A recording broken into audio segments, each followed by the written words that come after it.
Are you planning to travel with your group sometime soon? If so, please consider my sponsor, Kaleidoscope Adventures, a full-service tour company specializing in student group travel. With a former educator as its CEO, Kaleidoscope Adventures is dedicated to changing student lives through travel, and they offer high-quality service and an attention to detail that comes from more than 25 years of student travel experience. Trust Kaleidoscope's outstanding staff to focus on your group's one-of-a-kind adventure so that you can focus on everything else.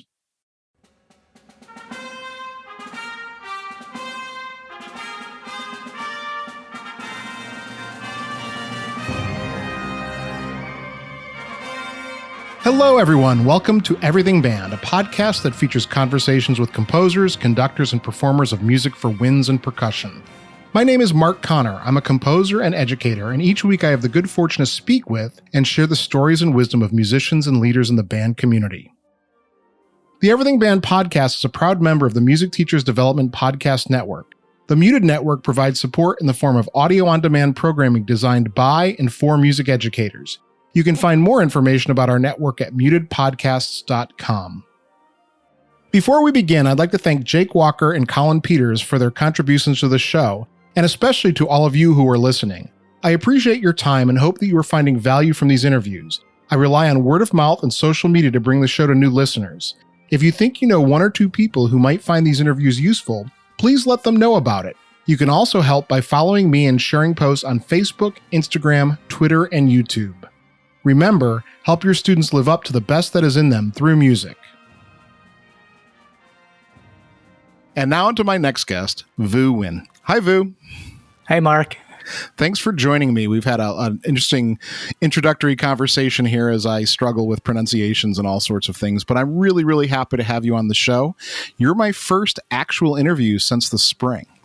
Well, I'm honored, and thanks for inviting me on. Absolutely, absolutely. So, Vu, can you introduce yourself for the listeners who may or may not know who you are? Sure. My name is Nguyen. I'm currently the director of bands in the Conservatory of Music at University of the Pacific in Stockton, California. For those of you that may not know the geography of California, it's just a little bit south of Sacramento here in the Central Valley. My role here, I conduct the Wind Ensemble. I conduct the concert band. I oversee our pep band that plays for basketball and volleyball games, and I teach courses in conducting and music education. So, Vu, how long have you been at UOP? And I'm going to ask you because we'll get to that story at some point. Sure. This is my third year at UOP. All right. So, Vu, one of the things I ask every guest is, what's your origin story? How did you get started in music?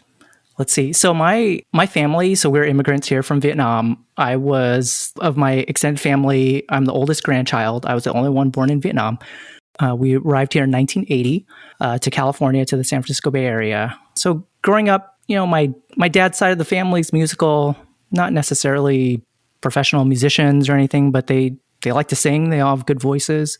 When I was younger, my dad played guitar, sang to my sister and I. Funny, I remember, I was just thinking about this. I remember we had a little keyboard, a little electronic keyboard, and it had a tape deck built into it. It had a microphone. It had a radio. You could set different beats, like a bossa nova beat or a rock beat.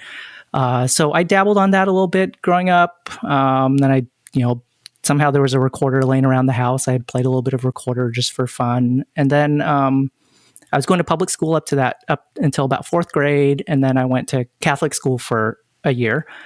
And so in fourth grade at that school, there were piano lessons that were offered. So I started on piano there, and I took piano there that year.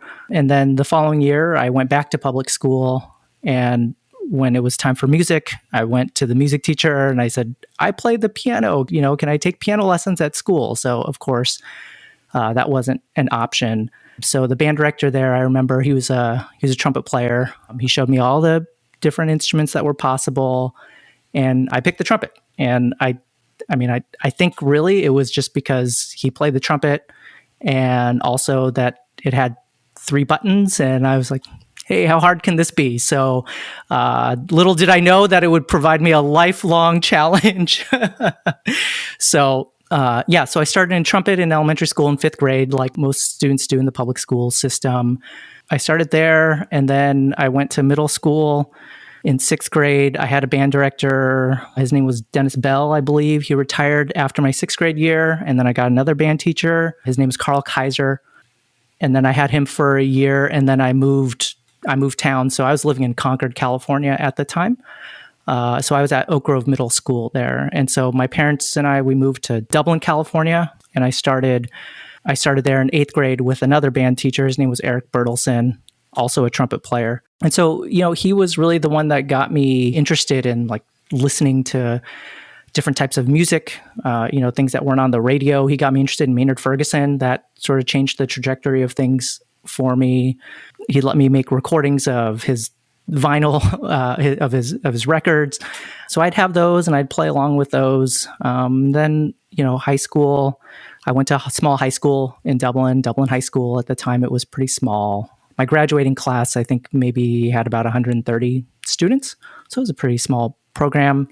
And so I never took lessons or anything. I just enjoyed playing in band in school. And that was my thing. And I felt like I had a good time with it, made friends, had good memories from doing that. And when it came to looking for, schools and college and such, I thought music was something that I'd enjoy continuing to do. So I remember out of the blue, I got a phone call from Laurie McGaw, who was the trumpet teacher at UOP at the time. He was with the San Francisco Symphony for a while. So he was my first real trumpet teacher. I didn't take lessons prior to that. So I was really green starting my bachelor's degree at UOP.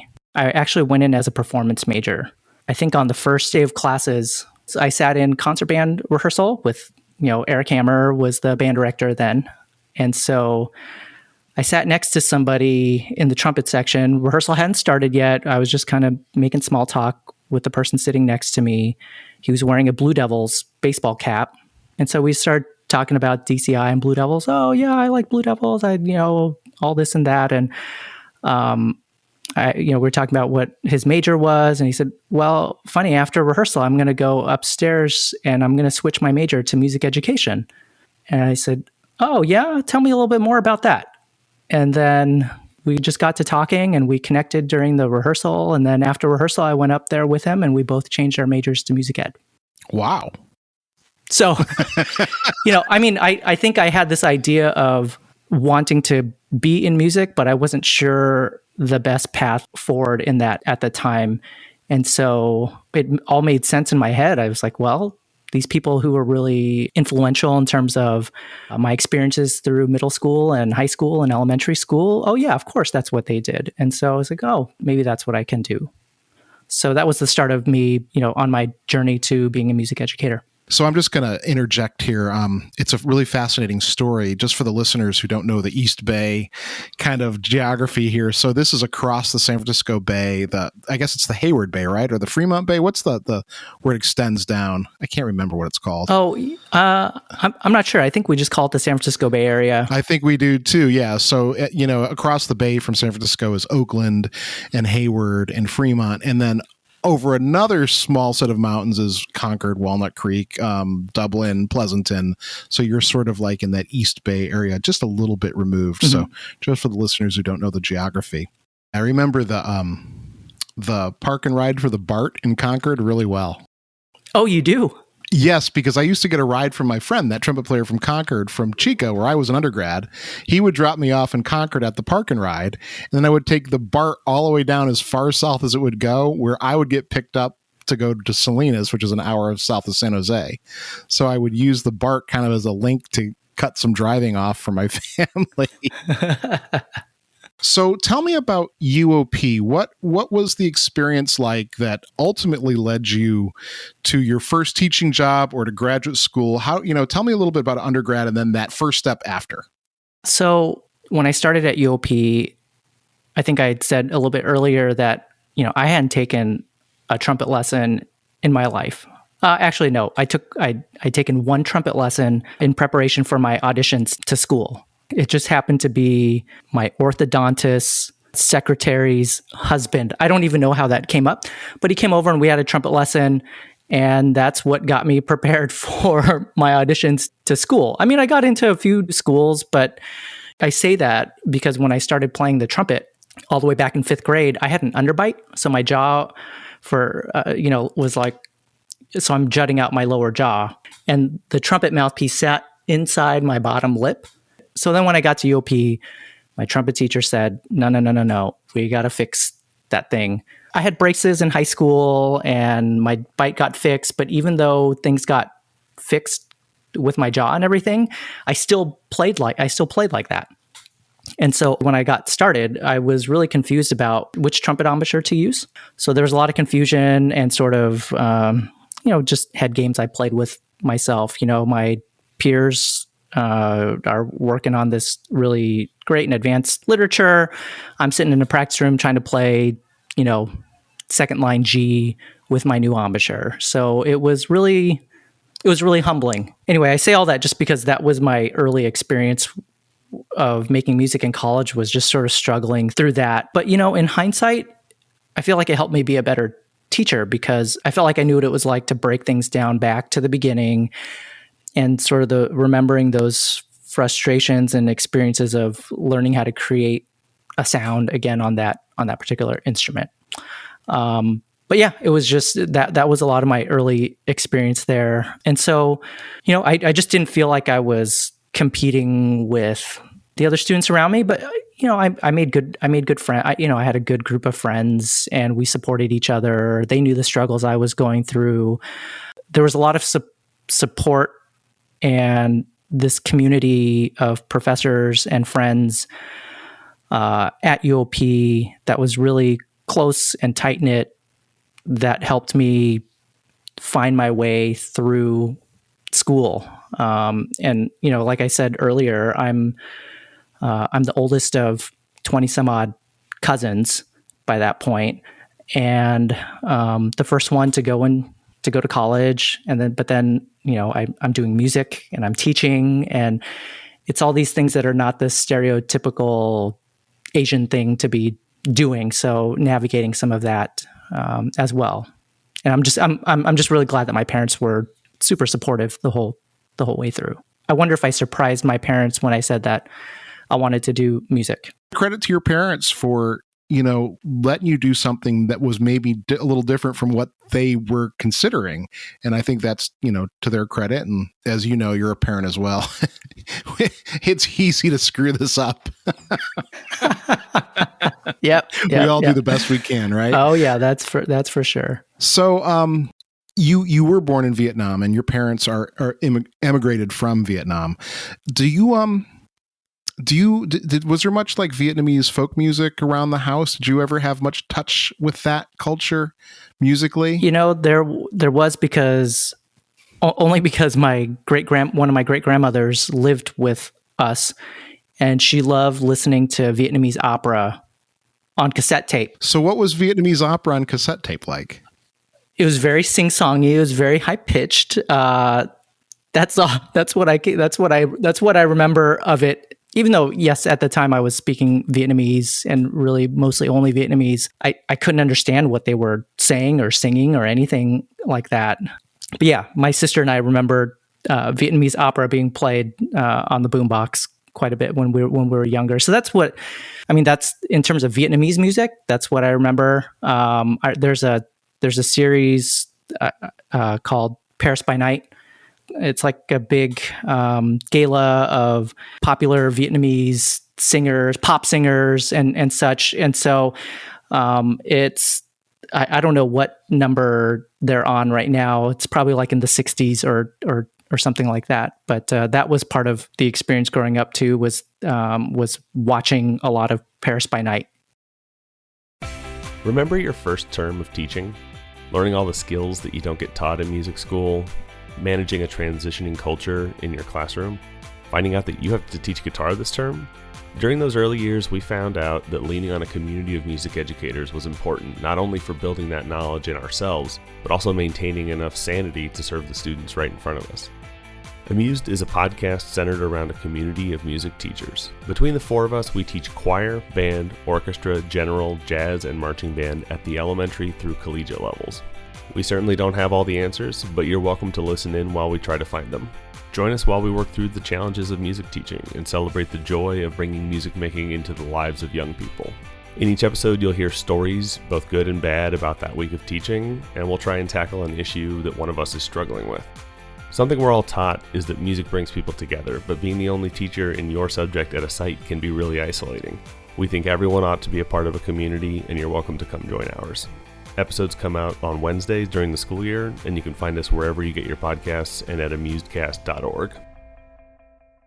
So let's talk about Eric a little bit. So I told you that Eric, when I was a young teacher, Eric did me a kindness. He was a judge for a festival, large ensemble festival that I got stuck with as a new band director. And he agreed to do that. And I just remember how kind he was and how supportive of me he was at the festival, knowing that I had absolutely no idea what I was doing. I just have never forgotten that. And one of my regrets of this show is I've done 206 episodes, and I really wanted him to be one of them. And so you studied with him, and now you're his successor. Can you just take a couple of minutes to talk about him? Sure. It's funny you say all those things about Eric, and that's what everybody says about Eric.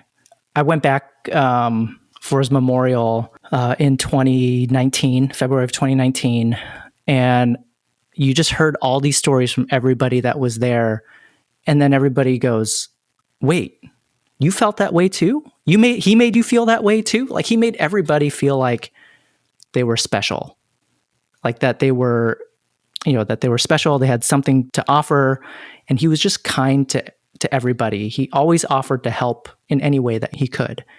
And throughout the years, when I left UOP to start teaching, he was out observing me as a young teacher. I had him out to work with my middle school band, and we got to know each other, professionally that way. And then over the years, I ended up going to University of Oregon for my master's degree, which is where he got his master's and doctorate. And so we had this connection to University of Oregon and to Eugene, Oregon. And then, as my career continued to progress, he was just a really big supporter and champion of what I was doing. And I'll just never forget just that the way that he would, I could call him up whenever I was having trouble with something, or I had a question I was trying to sort out in my mind. He always took my call. If he didn't have the time then, it's like, okay, let's schedule a time for a little bit later, and let's talk this out. He would always be there for me, and I know that's the case for any of his former students or anybody that he met during his time. Always giving, always willing to give his time and share his knowledge, and absolutely the kindest person in the world. That's not even him as a musician and as a conductor and as a teacher. I mean, in that realm, all the people that he influenced in the way that he made music in the right way. He loved doing what he was doing, and he made sure that to try and instill that love and passion with every individual that he had a chance to work with. Do you find yourself drawing on your experiences as his student? Yeah. I would say in the way that he cares for his students, I hope that I care about my students in that same way, and how what I want for them is to understand how lucky and fortunate they are to be making music. I mean, how lucky are we that we get to be doing this thing? And that was a lot of what he talked about. I would say also in terms of preparation and work ethic, and trying to teach my students as well, and sort of modeling that and being able to model that for students in terms of putting in the work and getting the job done and showing up for your students.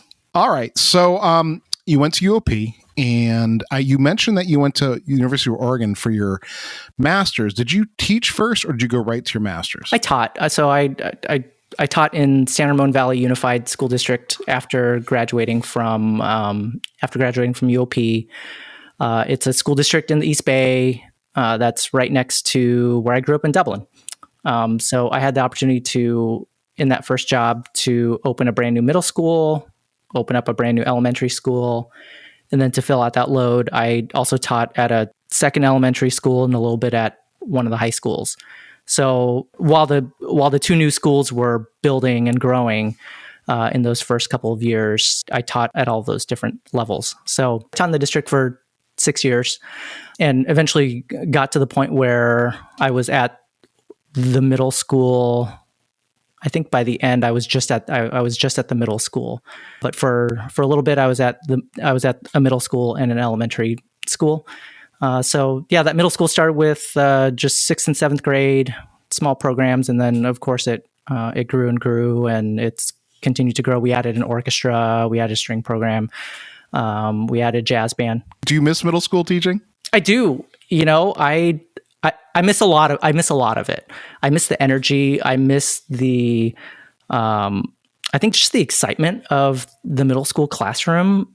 Some people will take that whatever way they want, but it's such a important time in the lives of those students. I remember being in middle school and it was hard. It was hard for me, and music was where I found a place to be. And so going to teach middle school was, and teaching middle school was a way that I felt like I could help those students that were like me. I guess I saw a lot of little me's and just trying to find a place for them to connect and build community, have a place that they felt welcome. So when I left to go get my master's, I thought for sure I was going to come back to the Bay Area and look for another middle school job. Yeah, I love teaching middle schoolers. People think I'm crazy, but I think when you've done it for a while, they rub off on you in a really special way. They're so visceral. And I don't know, I can't be around middle schoolers and not smile because it's just such a raw energy thing. And anyone who's really taught them for a while knows. I taught high school and they're fine. I liked my high schoolers. They accomplished great things at that level. But, there's also things that go along with being a high school band director that I really don't want any part of anymore. So, when I left college teaching, I landed at this 4th or 8th grade and I couldn't be happier. It's a terrific age group to teach, from the beginners through the middle schoolers. Yeah. Like I said, the energy level I think is terrific. You're helping to provide structure for them, which is something they need at that age, I think. And you're really setting them on their path. Yes. I feel like they're still shapeable and moldable, and they're not quite who they're going to be yet. And I feel like in high school they're a lot of the way there. I found as a high school band director, by the time they got to the second semester of their 10th grade year, they were pretty set. The plastic was hardened, if you get what I mean. You could still move it a little bit, but like if they weren't really sort of on a path, it was harder to nudge them where you needed them to be at that point. Like you hit that age where it just starts to become less elastic. Yeah, I agree. And like I said, that's one of the things that I absolutely loved about middle school. They also helped me to take myself not so seriously. There was always laughter, always joking, but then I felt like we always got a lot of work done and made good music.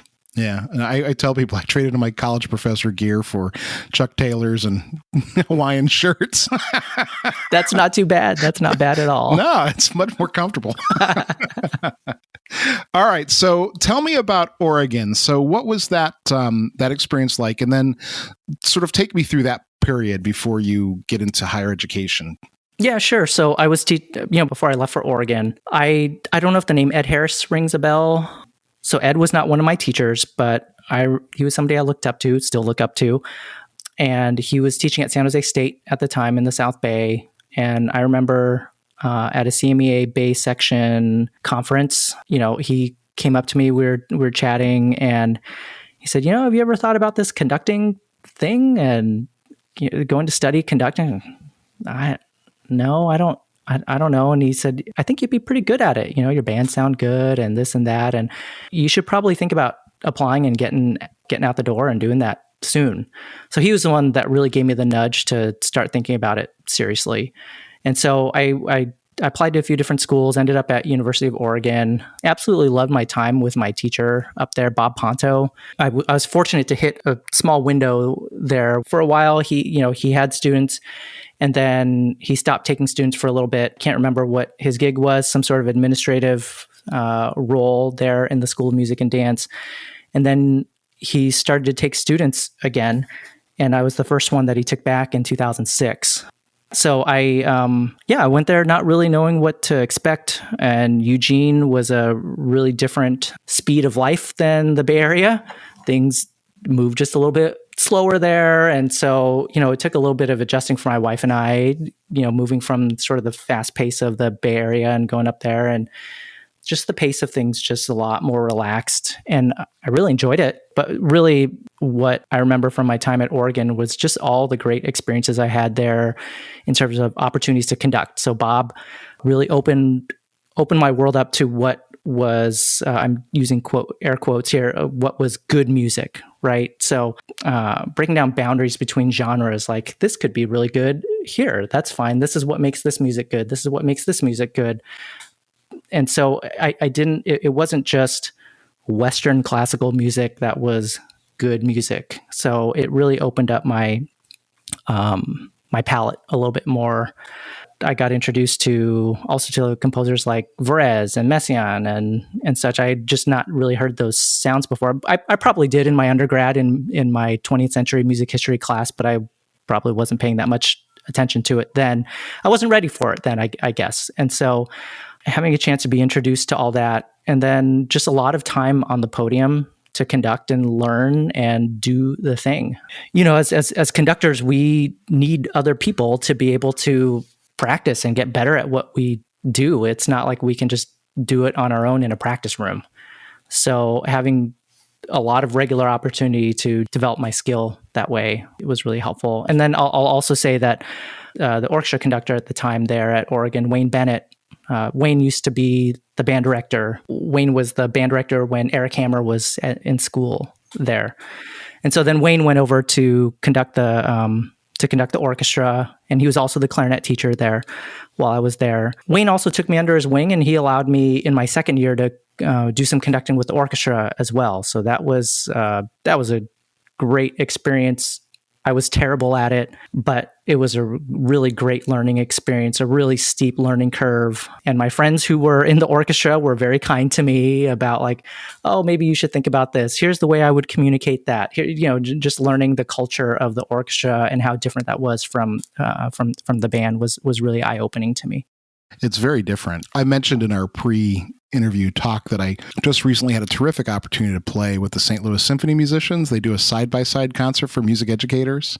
And just a quick shout out to the SLSO. That's the only professional orchestra in the country that does that. Oh, that's so cool. So it was terrific.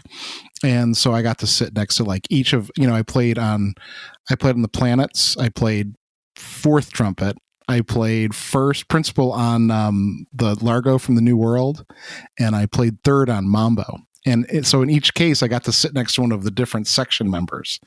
So the 3 section trumpets, and I got to talk to them, and it was a terrific experience. But I bring that up because you're talking about conducting the orchestra. Our conductor was a fellow named Nguyen, and he actually started out, he was a music education, wanted to be a band director, and then he caught the orchestra bug. And so now I think he conducts full-time at the Bozeman, Montana Symphony, but he's guest conducts at St. Louis all the time. He's actually the St. Louis Symphony Youth Orchestra conductor this year. He was terrific, but I know exactly what you mean. It's such a different gesture with the orchestra. You have to get used to it because it's not the same as playing in a band. Band conducting tends to be a little bit more utilitarian for the most part. And I don't mean that in a negative way, but the grand gestures of the orchestral conductor sometimes, that was very hard to count that Largo, the Dvorak Largo, because it's so slow and his gestures are so big. And you're like, okay, you know what I mean? It's just a different experience for sure. Yeah. I mean, not just that, but then also just where I'd listened to orchestras growing up, of course, right? But you listen to them from a distance, and to be up that close to the string section, and I just felt like I was swimming in so much sound, and just right there, and trying to sort through all of it, and going, okay, what am I hearing? What's going on here? Am I hearing that right? It was a really terrific learning experience, and I'll always be grateful to Wayne for trusting me with the time up in front of the orchestra. Yeah, I guess I'm lucky. I married a cellist, so that part of it never scared me. All right. So did you Do you have a doctorate?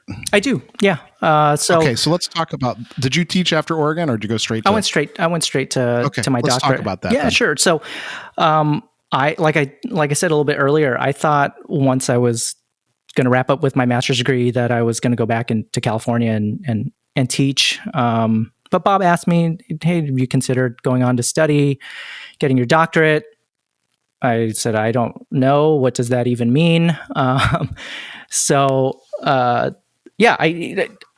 looked at some programs and ultimately landed at University of Washington up in Seattle with Tim Salzman. Again, just really wonderful opportunities there because of the amount of podium time I had and the amount of time I had to continue to grow on the podium and with different types of music. I was conducting wind music I was conducting large bands, but I was also conducting chamber ensembles. I was conducting new music. I was conducting, all sorts of different types of music and just developing my ears and my chops and all of that. And Tim Salzman, who is my teacher, really encouraged that. And, he supported all sort of projects that I brought forth. It's like, oh, you want to do that? Sure. Okay. You want to do that? Sure. So just really, really supportive there. Oh, that's awesome. I don't think I've had someone from the University of Washington yet on the show. I don't know how that's possible, but I guess it is. It is just a gorgeous place to be. I'll just tell you a small aside. So when I went up to visit UW up there in Seattle, I went up there on the most gorgeous day. And there's Tim's walking me around campus and we come to a spot where on the campus, it's called Red Square. In one direction, you look down and it's a clear shot of Mount Rainier and you can see the mountains out and it is looking stunning. And then you look out to the other side and you can see the Olympic mountain range just clear as day out there and the sun's shining and it's gorgeous. And Tim said, "You come here, this can all be yours." But of course, it's not like that every day or most days in Seattle. And, but again, I absolutely love my time there, getting to study with Tim and making music with the people up there in that area and getting a chance to work with some mentors in the music ed area as well. So, I got to work with Steve Morrison, who's at Northwestern right now. He was in the music ed area there. So that was really impactful to my development as a teacher. So I know that you ended up at UOP a couple years ago. So tell me, what was your first college job? Did you leave the West Coast? I did leave the West Coast. So you know this. So my first teaching job was in St. Louis at Washington University in St. Louis. No way. You were at WashU? Yeah. Uh-huh. Yeah. So wow. I was there just for what year was it? It was 2011, 2012. Yeah, it was a halftime position at the time. And so what they were doing was the resident conductor with the St. Louis Symphony Orchestra was conducting the orchestra, and then I came in to conduct the band. I also taught a course in conducting, and I helped sort of lead the wind brass percussion area as well during my time there. I couldn't sustain a halftime position there for much longer. But we just loved St. Louis and being in that part of the country. The food was great. Except for the pizza's terrible, but the pizza is terrible. Oh my gosh. My wife and I were just talking about Provel cheese the other day. Like, it's horrible. It's horrible. My wife said it's akin to eating a cardboard box. Yeah, it's really bad. Anyway, it's enough about complaining about St. Louis style pizza. It's interesting that you like the town. I actually do like St. Louis a lot. It's a very complicated city, extremely complicated city. But it's got this sort of like, I don't know. It reminds me a lot, and it's not, of course, nearly as grand as Vienna, but it's got that same kind of faded glory feel to it. You realize at one point St. Louis was a really happening place. I don't know. I can't describe it, but there's sort of a nostalgia about it. Yeah, for us, it was the first place we lived outside of the West Coast. It was a great introduction to the Midwest. We were still in the city, but with some of the feel of being in the Midwest. Everybody, at least the people we ran into in our neighborhood, were all really friendly. I remember walking my dog around our neighborhood, and then people would walk up to me and start talking to me. I'm like, out here, like we just don't do that. And so I'm thinking, like, what do you want from me? But they're just trying to be friendly, Yeah. So I taught there for a year, and then I got a tenure track position in Indianapolis at a small liberal arts university, University of Indianapolis on the south side of Indy. So I moved there. My first year was the 2012-2013 school year. Director of band's position, teaching conducting, teaching the band, running the pep band, all the usual things, and being in Indy. We also enjoyed our time in Indy as well. A surprisingly musical city. Oh yeah. Lots of things that people don't outside of Indianapolis don't know about. So were you there? Was that the story until UOP?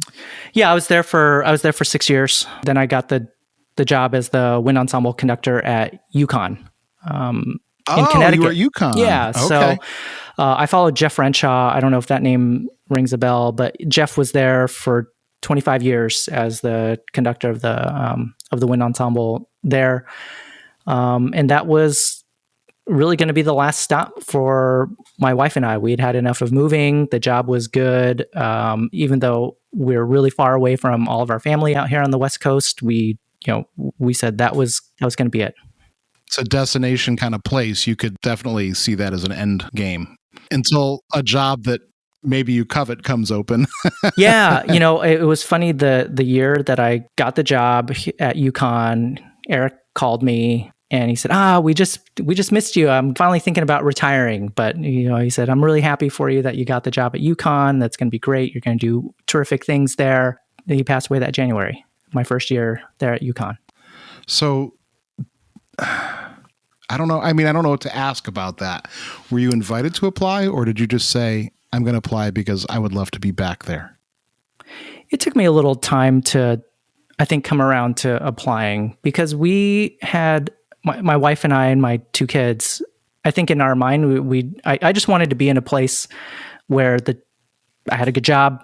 I felt like I could make a difference and I could raise a family, and the work-life balance thing was going to be happening, And I felt that at UConn. And so just thinking about that and having only been there for a year and then, making the move back here. But who was the interim when Eric passed away? They brought in guests from outside. They had people here at the university covering the day-to-day rehearsals. Some of the grad students took over running some of the groups as well.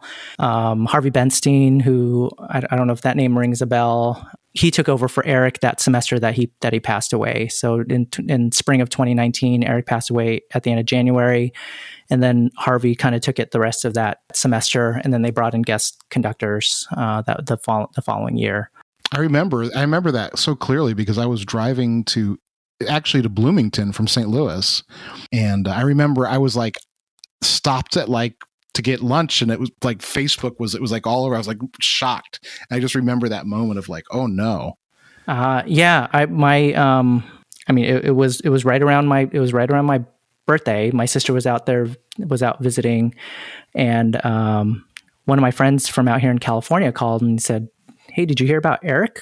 And I said, "Oh yeah, we just saw each other at Midwest, and we had lunch together, and he was all excited about his plans for retirement and everything, and so are you talking about that?" And he said, "No, he just died." It's oh my gosh, what? And so yeah, that was just a total shock to everybody. Back to your question of applying for the gig out here. It took me just a little bit to go, okay, I'm going to apply and we'll see what happens, and then we'll kind of take it from there. I mean, at the time, it meant a lot for me to even be in consideration for the job, and I knew I had big shoes to fill. I knew that was going to be hard. How often does that come up in one's career to find a job, not just back where your family is, but also where you went to school and where you learn how to be a teacher and learn how to be a musician, and how impactful this place was for me. All of those things, plus everything had just shut down in March of 2020. So I think also thinking of my family and all of those things, I was like, this is a no-brainer for me to to go back home to UOP and to California and everything, even though, at the time nobody knew, of course, how long all of that was going to happen. We had to sell our house in Connecticut, buy a house out here, and move and do all of that stuff in late spring, early summer of 2020. So Vu, so you're back at UOP. I actually first met you. I saw your presentation at Midwest. Now I won't try to do the title, but because I can't remember it, I'm going to come clean. But it was about sort of the Asian American experience in the band community. Do you want to talk about, maybe address that a little bit and some of your experiences that might be pertinent for the listeners of this show? Yeah, sure. I was really honored to be asked to be part of that panel with Catherine Bushman, Jason Nam, were the other two college band directors on there, and then Viet Quang and Jennifer Jolly were the composers on the panel. We had also had Akash Mittal, who was supposed to be part of it too, but he had just had a baby, so he wasn't able to be there with us. But that session was really meaningful for all of us to be able to be in the same space and to share our experiences together as we were coming up with ideas for the presentation and things to talk about. Our experiences were really different. Mine being the immigrant experience, Viet's of growing up in Atlanta as an Asian and finding his place in the band room. Jennifer Jolly's experience, with her Korean mom, being a composer and all the things that she's had to work through with her identity, where, for her last name doesn't sound Asian. And so, part of the thing for her is, I am half Korean, and these are the things that are important to me and how they influence my music and such. And so it was really wonderful to hear her voice, and then Jason and Catherine's experiences as well. So I'll just say that it was just wonderful to be able to share that and to be seen and heard in a forum such as the Midwest Clinic. I mean, I can speak for myself. I never had an Asian band director growing up or teacher growing up, and so the importance of that. And for me, I was also going through my own journey of, the way I felt about my own identity. So, for a long time, I think many of us just want to be recognized for being good at doing the thing that we are doing, right? Like, I want to get hired for this job because I'm just a good conductor, or I'm a good teacher, or a good musician, or whatever. I don't want my race or ethnicity to have anything to do with it. And I think just over time, I started to feel like they're hiring me because they're hiring the whole package.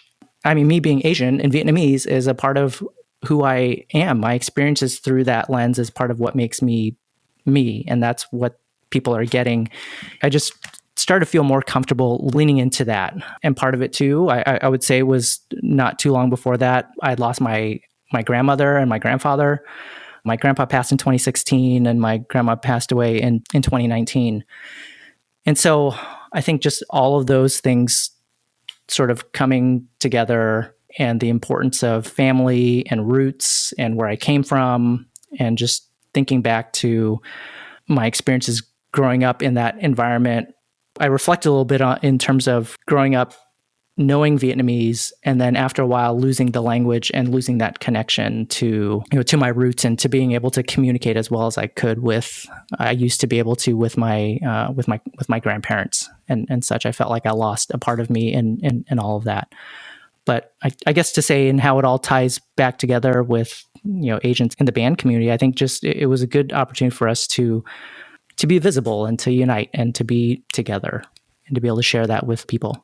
I have thoughts. I always get really nervous because as a middle-aged white male, sometimes you're stepping into a minefield. And certainly I think anyone who's listened to me for any amount of time knows that, I'm usually pretty careful about this and thoughtful about what I ask. And so I'm thinking about living in California. When I grew up in Connecticut, it was pretty much 99.9% white. We identified by our ethnicities as white. Like, are you Polish? Are you Italian? Are you Irish? That was a very New England kind of way of looking at the world. But then I moved to California, and suddenly it's just so diverse.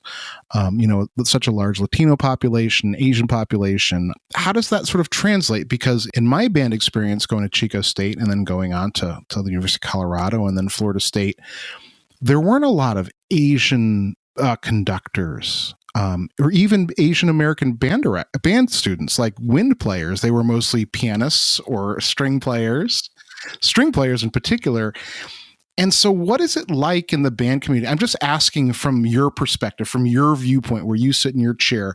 What has that sort of been like to sort of be, and I consider you a pioneer, you and Jason and folks that are doing this who are Asian American. What is that? What's your perspective been? And I hope I said this all correctly and well, but. Oh yeah, absolutely. And I think it's been really great in recent years to see the community come together. I know you had Travis Cross on the show some time back. I know I'm grateful for the work that he's done in this space to bring us together, especially during the pandemic. I mean, we were all feeling kind of alone anyway, but then to be able to not only come together as musicians, but to be able to come together as a community of Asian American musicians in band. And, he brought together a group of people in the musical theater sphere too. And that was really terrific to watch and listen to their conversations and such as well. I'll just say that I'm encouraged to see more of us out there doing the thing. That means that we are seeing that it's possible to be able to do this thing. If you want to pursue this career, or you want to pursue this passion or whatnot, that it's possible. I think it's not only important for the people that want to do the thing, but I think it's also important for the people who are supporting those individuals. My parents, as supportive as they were, it would have been easier for them to do that had they seen more people like me that looked like me out there doing it, or that I could point to those people out there in the field that were doing it. It's really interesting. And the California experience as a band director is very interesting because many of my students were Asian American students in the band, but none of them wanted to go on to music. It wasn't sort of considered a pathway necessarily in music. And to see that sort of opening up. And again, it goes back to the parenting thing, right? It's everyone's individual choice, but it's nice to see more going into wind and wind conducting as opposed to strings and piano and, down those paths. Yeah, I think not just in conducting, but just education and arts education in general, seeing more of that. I'm the oldest of all my cousins. So being able to do this and then to see my sister, who really wanted to pursue photography seriously for a little bit. She did that for a bit. I have a cousin that went into graphic design and art. I have another cousin that became an English teacher. Yeah. So like being able to see these careers and paths that are not the stereotypical Asian career paths, I think just being able to see that it's a possibility really exists. Part of my career outside of academia and teaching has been in the military. I just retired after 20 years in the Air National Guard. I enlisted as a trumpet player in the Air National Guard band here in Northern California in August of 2001. And then I served as an enlisted trumpet player for a little bit and then got commissioned, became an officer. I think that was also important for people in the various communities that I went out to see somebody that looks like me in uniform, serving the country in this capacity and, talking about all the great things that the military is doing and this and that and helping to connect people, honor our veterans and such. So yeah, I think that's all important. I think just the more we can mix that up, the better. As we know, we live in a time that's divisive right now. And I teach at a Jewish school, and we see rising anti-Semitism, and we see racism on the rise in all aspects of our society. But the more we can see people in institutions that are typically white, the better it is for us as a country to assimilate, because we still have this weird kind of thing where people are grouped. I mean, we've had Asians in America since the early 1800s. This isn't something that's like new. These aren't new things, but yet we still categorize. And as you say, just to see someone who's Asian in the uniform, we shouldn't bat an eyelash, but yet we do. Yeah. I mean, I know I've had people do double takes seeing me in uniform. Hi, everyone. My name is Lisa Tatum, and I'm the host of Ictus, the Evolving Conductor, a proud member of the Muted Podcast Network. Ictus is your source for any and everything conducting, listening, teaching, and music making. Treat yourself to a dose of musical inspiration as we pick the minds of great conductors and delve into noteworthy repertoire. If you're a musician, teacher, or conductor, you found your people. New episodes are released on Thursdays, and you can find Ictus anywhere you listen to podcasts or ictuspodcast.com. That's IC2US podcast.com.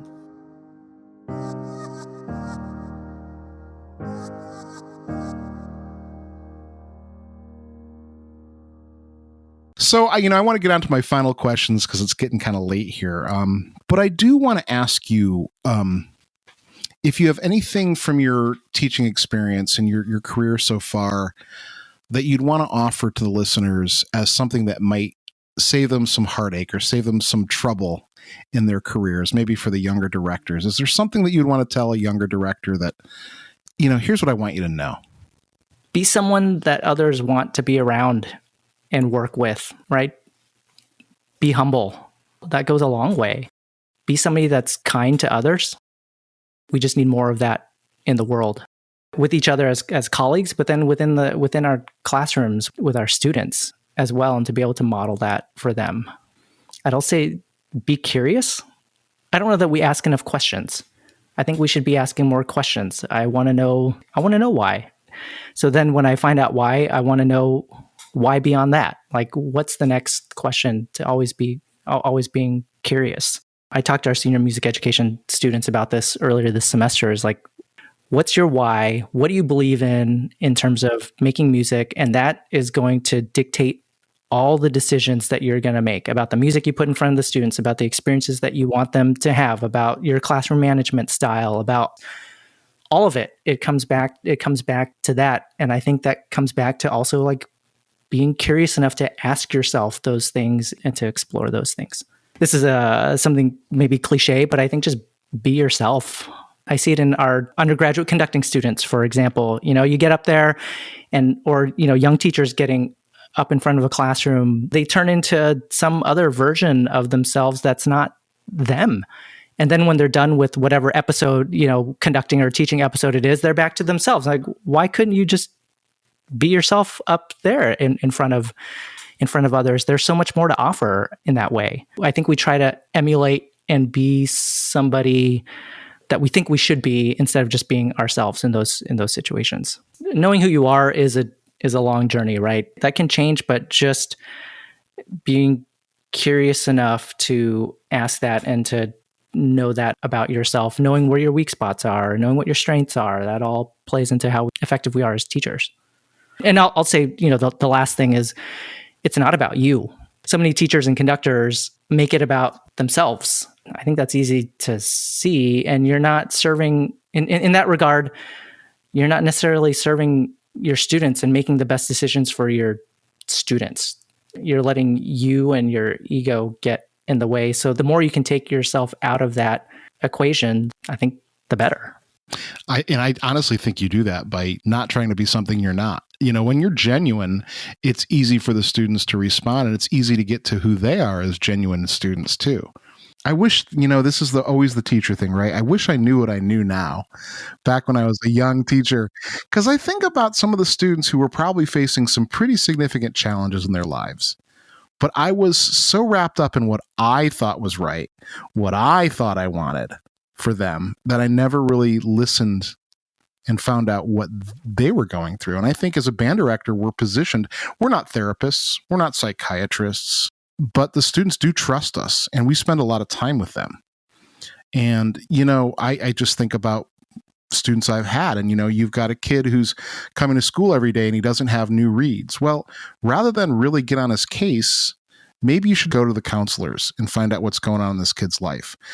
Yeah, I mean, oftentimes, most times, behind situations like that, there's another factor that comes into play. It's not the student just making the choice to not do the thing that you're expecting them to do. Let's do these final questions, and I call this my enlightened round because there's nothing lightening about it. These are big questions, and I'll just ask that you answer them honestly and thoughtfully. And yeah, first question is one that can be controversial depending on your stance here, but I don't really mean it as a controversial question. Just sort of want something that's central to what we do, and that's, where do you draw the line between healthy and unhealthy competition in music?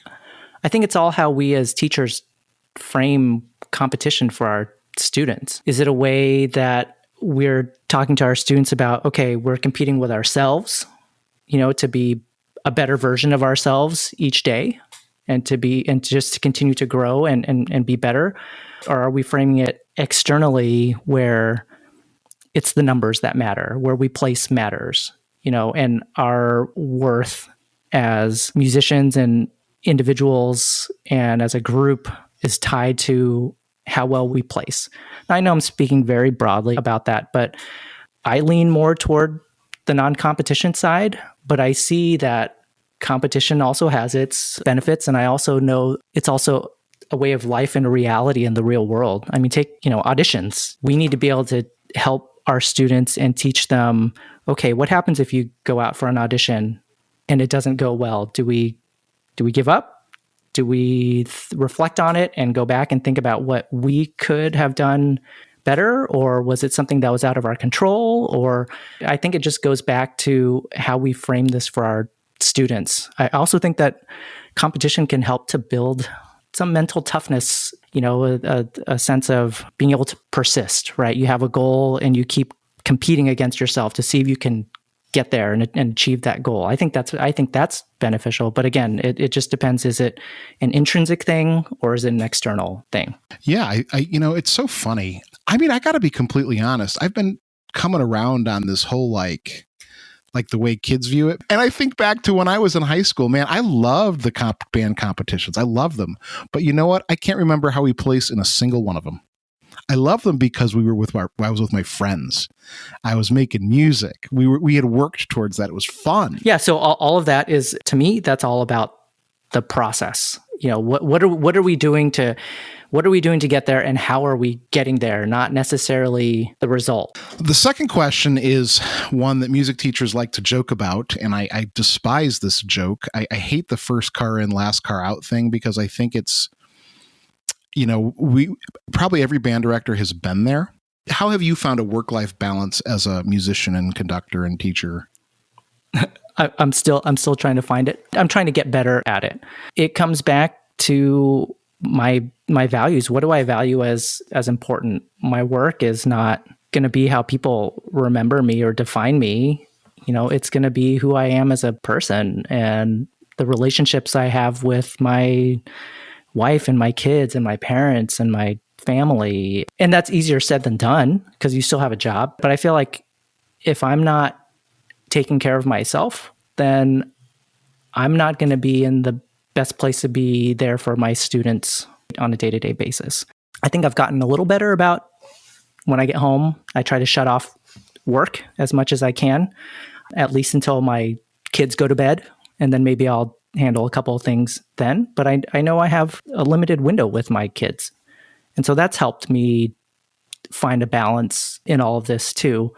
And I think my family also knows, and we also know, that it ebbs and flows with the time of year as well, right? There are certain points of the year where it just gets crazy and we're doing a million things. We're just working really, really hard and we're just tired.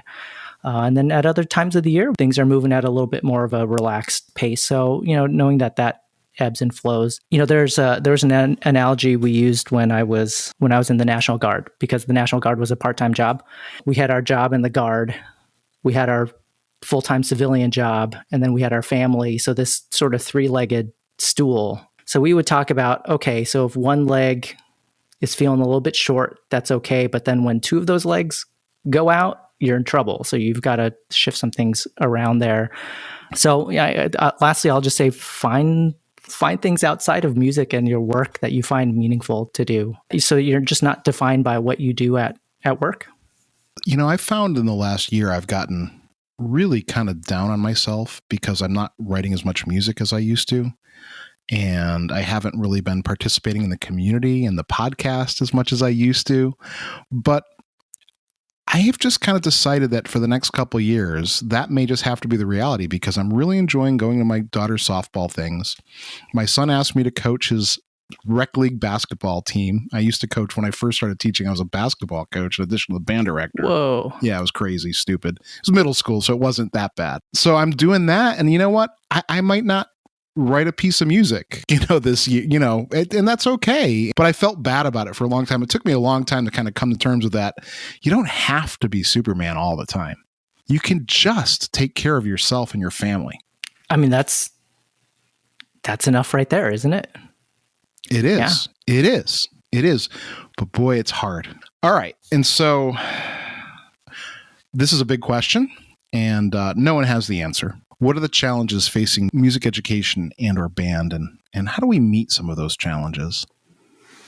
I'll say a couple different things. One, I think we need to be aware of and relevant to the stage of music that our students are in. Students join band because it's fun, when they're younger. And so how do we keep that fun, but then how are we also turning them into people that we want to be able to have a lifelong appreciation of music, not just consumers of music, but maybe even participants of music, right? So how are we setting up our classrooms? What music are we putting in front of them? What experiences are they having that is going to keep things fun? But then also, how do we as the professionals in the room help guide them to understand and feel this love of music and continue to become lifelong learners and participants? Let me ask you a question. Are fun and excellence in the music classroom mutually exclusive? No, they are not. Oh my gosh. I think being good is fun. When we're good and we're firing on all cylinders, that is fun. When we're making good music together, that's fun. I have a great time when we come in and everybody's done their collective parts, we come in and we start putting things together and everything's just like going, like, yeah, the energy's good, everything's good, and it's fun. They are definitely not mutually exclusive. All right. If I had a time machine and I could take you back to the afternoon of your high school graduation, what advice would you offer yourself? Oh, so many things. I think I would really say just trust and believe in yourself and take chances. Who cares if somebody says no? Who cares if somebody doesn't like the choice that you make, or if you make a mistake and you fail? I think back then when I was younger, there was all this self-imposed pressure to be perfect. I was not perfect, far from it, but there was always this pressure to do the right thing, say the right thing, make the grades, and whatever it took to do that. And that meant a lot of times taking the safe route or making the safe choice and not taking any kind of risks. So that would be the biggest thing I'd say to myself then. All right. And this is not a morbid question. This is just a matter of trying to get it to what matters to you. If you had a choice, what would be the final work for Wind Ensemble or band that you'd want to conduct, play, or hear? If you could control that final button. Gosh, I know I should be prepared for this, but Ms. Lenka's Fourth Symphony. A lot of people say that one. Yeah. Why do others say that one? So many people have said it. I don't know if I have one clear answer, but I mean, from my perspective, it's just such a thoughtful and passionate work that has such craft to it that it just feels, it's the closest we have, right? There's only a handful of pieces that we would call masterpieces of the band literature, right? And we would put that one in there. Oh yeah, without a doubt. Do we include the Grand Partita in the band literature, right? You know what I mean? Are we talking about the First Suite? There's just not a whole lot of pieces in that stratosphere. I just think that piece is so thoughtful. Anyway, that's my thoughts on it. Yeah, for me, it takes me through so many different emotions. The journey from the beginning to the end. You go through so many states of feeling, and it just it's a piece of music where I can honestly just sit and really just feel. I don't know if that makes sense, but the opening horn solo into the transition of bringing in the reeds and all of that is just, there's so much richness to it. Whether I'm listening to it or whether I finally get a chance to conduct it, I've never conducted it. It's on my bucket list someday. Oh, you'll get there. You'll get Maybe it. before I die. Is there anything coming up that you want to share or promote? The Wind Ensemble here at Pacific just released a recording of Renewal, Viet Quang's piece for percussion quartet. We recorded the chamber winds version of it. And so we recorded that last year, and we just released it on YouTube back in August, September. So that's out there. I'm really proud of that recording. It was the first semester back from being online. We were my whole first year here at UOP. And so that was the big project for us coming back that first semester. We had Viet in residency here and culminated with that recording. So really proud of that recording, for us to all be able to come together after being apart for all that time and be able to come together and do it in such a meaningful way. And with him here was really important for me. In the spring, we're going to have Kevin Day out here in residence as well in April. And then this summer, I'll be one of the clinicians with the Central Valley Conducting Symposium in Modesto. So it'll be me and Michael Colburn, the former director of the President's Zone. So it'll be a lot of fun to connect with him and be in the same space with him. All right. So Vu, how can people get in touch with you? Email is probably best. So my first initial V, my last name Nguyen. So VNGUYEN, the number 2 at pacific.edu. Excellent. It's been great to talk to you. Thanks so much. Yeah, thank you. I'm honored to be on the show and that we were able to connect. So thank you.